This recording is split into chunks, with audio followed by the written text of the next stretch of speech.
অনেক দিন আগের কথা, রাসুলপুর নামে একটি গ্রাম ছিল, আর এই গ্রামটি ছিল অনেক সুন্দর।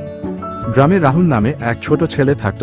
তার বাবা রমেশ ছিলেন একজন সাধারণ কৃষক। রাহুল খুবই চঞ্চল ছিল এবং সবসময় নতুন কিছু জানতে চাইত। বাবা, সবাই স্কুলে নতুন খেলনা নিয়ে আসে, তুমি আমাকে কখনো খেলনা দাও না? আমাকে কি কখনো খেলনা কিনে দেবে? তুমি পড়াশোনা করো, আমি তোমাকে খুব সুন্দর একটা উপহার দেব। বাবা নিশ্চয়ই আমাকে দারুণ কোনো খেলনা কিনে দেবেন। একদিন রমেশ রাহুলকে নিয়ে মাঠে গেলেন। রাহুল, আজ আমি তোমাকে একটা নতুন কাজ শেখাবো। কি কাজ বাবা? আমি তোমাকে দেখাবো কিভাবে গাছ লাগাতে হয়। তুমি যদি এই গাছের যত্ন নাও, একদিন এই গাছই তোমার জন্য দারুণ উপহার হবে। রমেশ এবং রাহুল মিলে মাঠে অতি যত্ন করে আম গাছটি লাগালেন। রাহুল প্রতিদিন গাছটির যত্ন নিত আর তার বেড়ে ওঠা দেখত।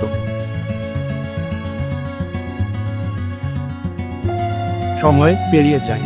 কয়েক বছর পর সেই ছোট্ট আম গাছটি বড় হয়ে গেল। গাছটিতে প্রথমবারের মতো ফল ধরল। রাহুল, এবার তোমার উপহার তৈরি। তুমি অনেক বড় হয়ে গেছো, তোমার গাছটি গোবর হয়ে গেছে।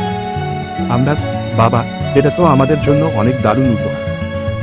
দেখো রাহুল, তুমি এই গাছের যত্ন নিয়েছো, আর এখন এটি তোমাকে ফল দিচ্ছে।